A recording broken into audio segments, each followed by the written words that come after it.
नमस्कार, मैं हूं आपके साथ इश्तियाक अहमद और आप देख रहे हैं आर्य न्यूज। बुलेटिन की शुरुआत करेंगे इस वक्त बड़ी और अहम खबर से, जहां पर सीएम योगी का आज अयोध्या दौरा है। और वहीं आपको बता दें 12:45 पर अयोध्या पहुंचेंगे सीएम योगी। और वहीं मेडिकल कॉलेज का करेंगे निरीक्षण, ऑक्सीजन प्लांट का भी करेंगे निरीक्षण सीएम योगी आदित्यनाथ। और रामलला और हनुमानगढ़ी के करेंगे दर्शन। इस वक्त की बड़ी और अहम खबर, जहां पर यूपी के सीएम योगी आदित्यनाथ का आज अयोध्या दौरा है और इस दौरान कई कार्यक्रम में शिरकत करेंगे सीएम योगी। और आपको बता दें राम मंदिर निर्माण की प्रगति का लेंगे जायजा और महंत नृत्य गोपाल दास से भी करेंगे मुलाकात। इस वक्त की बड़ी और अहम खबर, जहां पर अयोध्या में यूपी के सीएम योगी आदित्यनाथ का आज अयोध्या में दौरा है और इस दौरान सीएम योगी कई कार्यक्रम में शिरकत करेंगे। और वहीं आपको बता दें 12:45 अयोध्या पहुंचेंगे सीएम योगी। और वहीं मेडिकल कॉलेज का निरीक्षण भी करेंगे। इस दौरान अपने दौरे के दौरान ऑक्सीजन प्लांट का भी निरीक्षण करेंगे सीएम योगी आदित्यनाथ। इस वक्त की बड़ी और अहम खबर, जहां पर रामलला और हनुमानगढ़ी के करेंगे दर्शन सीएम योगी। और इसके अलावा आपको बता दें राम मंदिर निर्माण की प्रगति को लेकर वहां का जायजा लेंगे, जिसके बाद महंत नृत्य गोपाल दास से भी मुलाकात करेंगे सीएम योगी आदित्यनाथ। इस वक्त की बड़ी और अहम खबर, जहां पर सीएम योगी का आज अयोध्या दौरा है और इस दौरान वो कई कार्यक्रमों में शिरकत करेंगे। और वहीं आपको बता दें 12:45 पर अयोध्या पहुंचेंगे सीएम योगी आदित्यनाथ। इस वक्त की बड़ी और अहम खबर, जहां पर सीएम योगी मेडिकल कॉलेज का निरीक्षण करेंगे। इसके अलावा ऑक्सीजन प्लांटों का भी निरीक्षण करेंगे सीएम योगी आदित्यनाथ। और वहीं आपको बता दें राम लल्ला और हनुमानगढ़ी के भी दर्शन करने वाले हैं सीएम योगी। इस वक्त की बड़ी और अहम खबर, जहां पर राम मंदिर निर्माण की प्रगति का भी लेंगे जायजा, जिसके बाद महंत नृत्य गोपाल दास से मुलाकात करेंगे सीएम योगी। इस वक्त की बड़ी और अहम खबर, जहां पर सीएम योगी का आज अयोध्या दौरा है। और वहीं एक और बड़ी खबर सामने आ रही है, जहां पर बरेली में रेलवे नौकरी दिलवाने के नाम पर ठगी का मामला सामने आया है। और वहीं आपको बता दें ठग ने महिला से करीब 2,60,000 रुपए की ठगी की है और महिला को पकड़ा दिया फर्जी नियुक्ति पत्र। और इस वक्त की बड़ी खबर, जहां पर ठग जिला अस्पताल में संविदा कर्मचारी है और वहीं प्रेमनगर थाने में महिला की नहीं हुई है सुनवाई। और वहीं इस दौरान महिला सीमा तिवारी में लगाई न्याय की गुहार। इस वक्त की बड़ी और अहम खबर, जहां पर रेलवे में नियुक्ति के नाम पर महिला से ठगी का मामला सामने आया है और करीब आपको बता दें महिला से 2,60,000 रुपए की ठगी कराई है। रेलवे में नौकरी दिलवाने के नाम पर महिला से ठगी का मामला सामने आया है और ठग ने महिला से करीब 2,60,000 रुपए की नकदी ली, जिसके बाद उसे महिला को फर्जी नियुक्ति पत्र पकड़ा दिया और उसके बाद ठग फरार हो गए। और ठग जिला अस्पताल में संविदा कर्मचारी है। और वहीं महिला ने सीमा तिवारी में लगाई न्याय की गुहार। और वहीं आपको बता दें महिला की कहीं पर भी नहीं हो रही है सुनवाई, जिसके बाद महिला सीमा तिवारी ने लगाई न्याय की गुहार। इस वक्त की बड़ी और अहम खबर, जहां पर रेलवे में नौकरी दिलवाने के नाम पर ठगी का मामला सामने आया है और वहीं ठग ने महिला से करीब 2,60,000 रुपए की ठगी की है। और वहीं महिला को पैसे लेने के बाद फर्जी नियुक्ति पत्र पकड़ा दिया और उसके बाद फरार हो गया। और वहीं ठग जिला अस्पताल में संविदा कर्मचारी है। और वहीं आपको बता दें महिला का आरोप है कि महिला की सुनवाई कहीं पर भी नहीं हो रही है और प्रेमनगर थाने में महिला की सुनवाई नहीं हुई, जिसके बाद महिला सीमा तिवारी ने न्याय की गुहार भी लगाई है। इस वक्त की बड़ी और अहम खबर, जहां पर रेलवे के नाम पर ठगी का मामला सामने आया है और वहीं ठग ने महिला से करीब 2,60,000 रुपए की ठगी की है, जिसके बाद महिला ने प्रेमनगर थाने में शिकायत की, लेकिन थाने में कोई सुनवाई नहीं हो रही है। और फिर उसके बाद महिला ने न्याय की भी गुहार लगाई। और आपको बता दें, जो ठग है वो जिला अस्पताल में संविदा कर्मचारी है। और वहीं महिला ने आरोप लगाया कि प्रेमनगर थाने में महिला की सुनवाई नहीं हुई है। और वहीं आपको बता दें, महिला सीमा तिवारी ने न्याय की गुहार लगाई है। रेलवे में नौकरी दिलवाने के नाम पर ठगी का मामला सामने आया है, जहां पर एक महिला को ठग ने करीब 260 लाख रुपए ठगे हैं, जिसके बाद महिला ने पुलिस में शिकायत भी की, लेकिन पुलिस ने इसमें कोई कार्रवाई नहीं की। और वहीं महिला को फर्जी नियुक्ति पत्र दिलाकर फरार हो गया। और आपको बता दें, ठग जिला अस्पताल में संविदा कर्मचारी है। और वहीं प्रेमनगर थाने में महिला की नहीं हुई सुनवाई। और वहीं प्रधानमंत्री नरेंद्र मोदी आज सुबह 11 बजे अपने मासिक रेडियो कार्यक्रम में मन की बात के जरिए राष्ट्र को संबोधित करेंगे। ये कार्यक्रम का 79वां संस्करण होगा और इस आकाशवाणी और दूरदर्शन के पूरे नेटवर्क और आकाशवाणी समाचार और मोबाइल ऐप पर भी प्रसारित किया जाएगा। कार्यक्रम के दौरान पीएम मोदी देश में जारी कोरोना वायरस महामारी और टोक्यो ओलंपिक में भाग लेने वाले भारतीय दल पर राष्ट्र को संबोधित कर सकते हैं। और वहीं आपको बता दें कि मन की बात के 78वें संस्करण के दौरान मोदी ने 27 जून को कहा था कि टोक्यो ओलंपिक में भाग लेने वाले खिलाड़ियों ने अपने स्थान पर पहुंचने के लिए संघर्ष किया है और नागरिकों को सलाह दी कि वे खिलाड़ियों पर जाने या अनजाने में दबाव न डालें। और उन्होंने कहा था कि नागरिकों को खुले दिमाग से खिलाड़ियों का समर्थन करना चाहिए और उन्हें प्रोत्साहित भी करना चाहिए। इस दौरान उन्होंने महान धावक मिल्खा सिंह को भी श्रद्धांजलि दी थी, जिन्होंने 19 जून को कोरोना के कारण दम तोड़ दिया था। तब पीएम मोदी ने 27 जून को वैक्सीन को लेकर लोगों में हो रही हिचकिचाहट के मुद्दे को लेकर भी संबोधित किया था। और मोदी ने कहा था कि भारत ने एक ही दिन में मिलियन लोगों को टीका लगाने की उपलब्धि हासिल की है। और उन्होंने अपनी मां के साथ अपने उदाहरण का हवाला देते हुए कहा कि दोनों को पूरी तरह से टीका लगाया गया है।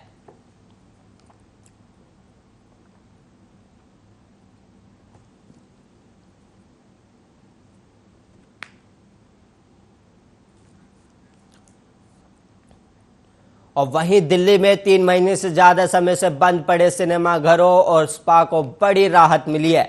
सरकार ने अनलॉक 8 को लेकर गाइडलाइंस जारी कर दी है, जिसके तहत सिनेमा हॉल और स्पा सेंटरों को खोलने की इजाजत दे दी गई, लेकिन शर्तों के साथ।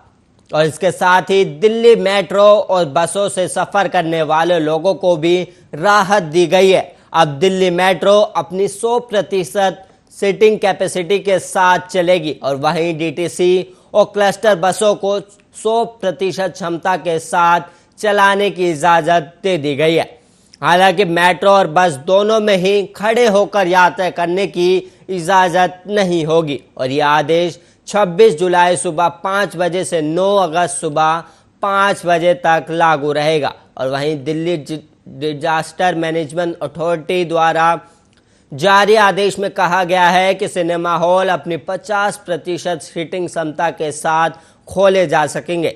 इसके साथ ही शादी समारोह में अब अधिकतम 100 लोगों के शामिल होने की इजाजत दे दी गई है और अभी तक अधिकतम 50 लोग ही शामिल हो सकते थे। और वहीं अंतिम संस्कार में शामिल होने वाले लोगों की अधिकतम संख्या 20 से बढ़ाकर 100 कर दी गई है। अब सभी ऑडिटोरियम और असेंबली हॉल को 50% क्षमता के साथ खोला जा सकेगा।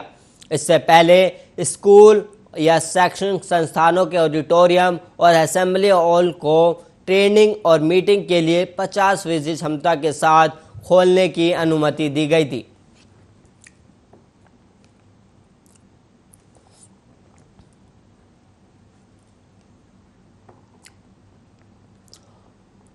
और वहीं इस वक्त दिल्ली से एक बड़ी खबर सामने आ रही है, जहां पर गफ्फार मार्केट को खाली करने का आदेश दिया गया है। आपको बता दें कि गफ्फार मार्केट के दुकानदारों को 3 दिनों में मार्केट खाली करने का आदेश दिया गया।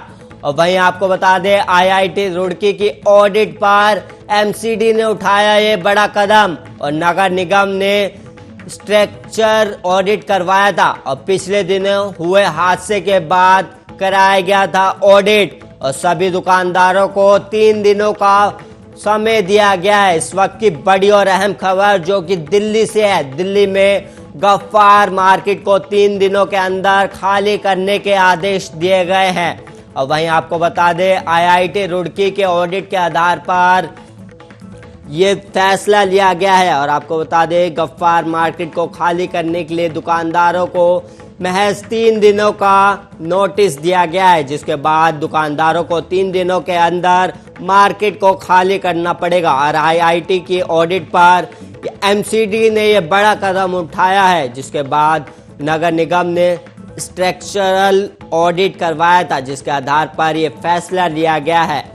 इस वक्त की बड़ी खबर, जहां पर पिछले दिनों हुए हादसों के बाद ये कराया गया था ऑडिट और उसके बाद ये फैसला लिया गया है कि सभी दुकानदारों को गफ्फार मार्केट से 3 दिनों का वक्त में मार्केटों को खाली करना होगा। इस वक्त की बड़ी खबर, जहां पर दिल्ली में जाने मानी मार्केट गफ्फार मार्केट को सिर्फ महज 3 दिनों के अंदर दुकानदारों को खाली करना होगा। और आपको बता दें, ऑडिट के आधार पर यह फैसला लिया गया है। आईआईटी रुड़की की ऑडिट पर एमसीडी ने यह बड़ा कदम उठाया है, जिसके बाद नगर निगम ने स्ट्रक्चरल ऑडिट करवाया था। इस वक्त की बड़ी और अहम खबर, जहां पर पिछले दिनों हुए हादसे के बाद ये ऑडिट कराया गया था, जिसके बाद ये बड़ा फैसला लिया गया है। आपको बता दें, सभी दुकानदारों को 3 दिनों के वक्त दिया गया है, जिसके बाद दुकानदारों को गफ्फार मार्केट खाली करनी होगी। वहीं भारत में कोरोना की तीसरी लहर आने की संभावना जताई जा रही है।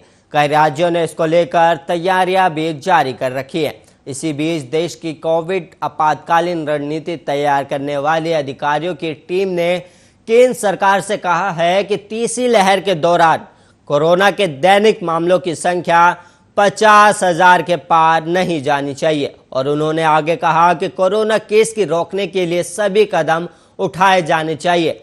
अधिकारियों ने कहा है कि कोविड-19 की तीसरी लहर के दौरान 4 से 5 लाख मामले प्रतिदिन सामने आ सकते हैं, जो कि बहुत ही बड़ा आंकड़ा है। और ऐसे में कोविड-19 टीकाकरण अभियान में और तेजी लाने की जरूरत है। इसके अलावा अस्पतालों में मेडिकल इक्विपमेंट्स बढ़ाने की जरूरत है।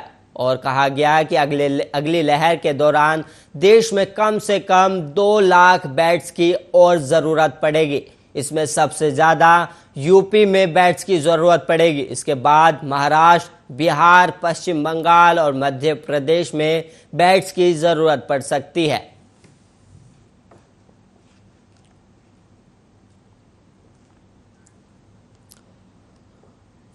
अब वहीं कर्नाटक में कम होते कोरोना वायरस महामारी के मामलों के मद्देनजर अनलॉक की प्रक्रिया जारी है। कर्नाटक सरकार प्रतिबंधों में और ढील देते हुए आज से मनोरंजन पार्क और ऐसे अन्य स्थलों को फिर से खोलने और धार्मिक स्थलों पर धार्मिक गतिविधियों को बहाल करने की अनुमति दी गई है। राजस्व विभाग के प्रधान सचिव एन मंजुनाथ प्रसाद की ओर से जारी एक आदेश में कहा गया है, मनोरंजन पार्क और इस ऐसे अन्य स्थलों की कोविड नियमों का कड़ाई से पालन करने के साथ फिर से खोलने की अनुमति दी गई है। और वहीं स्वास्थ्य एवं परिवार कल्याण विभाग की ओर से इस बाबत दिशा निर्देश जारी किए गए। आदेश में कहा गया कि जल क्रीड़ा और पानी से संबंधित मनोरंजन के स्थलों को खोलने की अनुमति नहीं दी गई है। इसके अलावा कोरोना नियमों के सख्त अनुपालन के साथ 25 जुलाई से मंदिर, मस्जिद, गिरजाघर, गुरुद्वारे और अन्य धार्मिक स्थलों पर धार्मिक गतिविधियों की इजाज़त दी गई है। और आदेश के अनुसार मंदिर के उत्सवों, जुलूस और धार्मिक सभाएं आयोजित करने की अनुमति नहीं है। इस महीने की शुरुआत में सरकार ने धार्मिक स्थलों को खोलने की इजाज़त देते हुए सिर्फ दर्शनों की अनुमति दी थी और विशेष सेवा या फिर अन्य गतिविधियों पर रोक थी।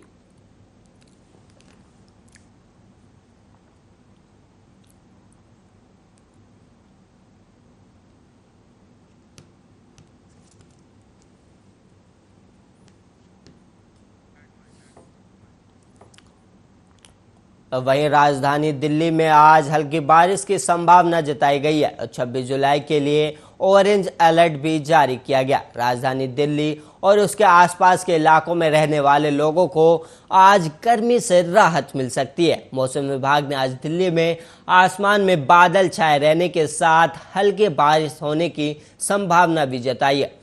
और वहीं दिल्ली का मौसम अपडेट और प्रदूषण का स्तर कैसा है, 26 जुलाई के लिए ऑरेंज अलर्ट जारी किया गया। आईएमडी ने दिल्ली में 26 जुलाई के लिए ऑरेंज अलर्ट जारी किया हुआ है और वहीं आसमान में बादल छाए रहने और मध्यम स्तर की बारिश या गरज के साथ बारिश होने के साथ 30 से 40 किलोमीटर की रफ्तार से हवा चलने का भी अनुमान जताया गया। और वहीं 27 जुलाई के लिए येलो अलर्ट जारी किया गया। राजधानी में शनिवार को अधिकतम तापमान 36 डिग्री सेल्सियस दर्ज किया गया, जो मौसम के औसत तापमान से 1 डिग्री ज़्यादा है। और वहीं भारत मौसम विज्ञान विभाग के अधिकारियों के मुताबिक न्यूनतम तापमान 27 डिग्री सेल्सियस दर्ज किया गया, जो साल के इस समय के मौसम के लिए सामान्य है। और वहीं सापेक्षिक आर्द्रता का स्तर 83 से 71% के बीच रहा।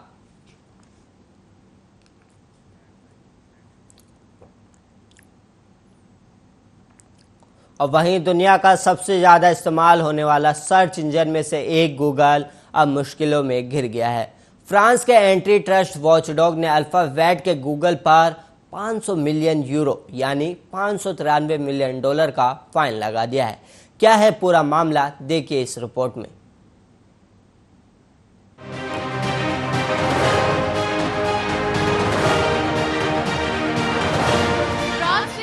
पर एक भारी अर्थदंड लगा दिया है, जिसके चलते गूगल के लिए एक बड़ी परेशानी सामने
न्यूज पब्लिशर्स एपीआईजी, एसईपीएम और एएफपी ने गूगल पर आरोप लगाया है कि यूरोपीय संघ के निर्देश के तहत न्यूज कंटेंट के लिए उनके साथ रेवेन्यू को लेकर अच्छी बातचीत करने में सफल नहीं रहा। साथ ही केस में इस बात पर भी जोर दिया गया कि गूगल ने एंटी ट्रस्ट अथॉरिटी के जारी अस्थायी आदेशों का उल्लंघन किया है।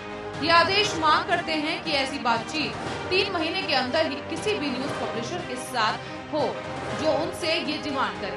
फ्रेमवर्क एग्रीमेंट के तहत गूगल को सर्च रिजल्ट में यूज किए गए न्यूज को लेकर अब मुआवजा दे रहा है। News desk Aryan.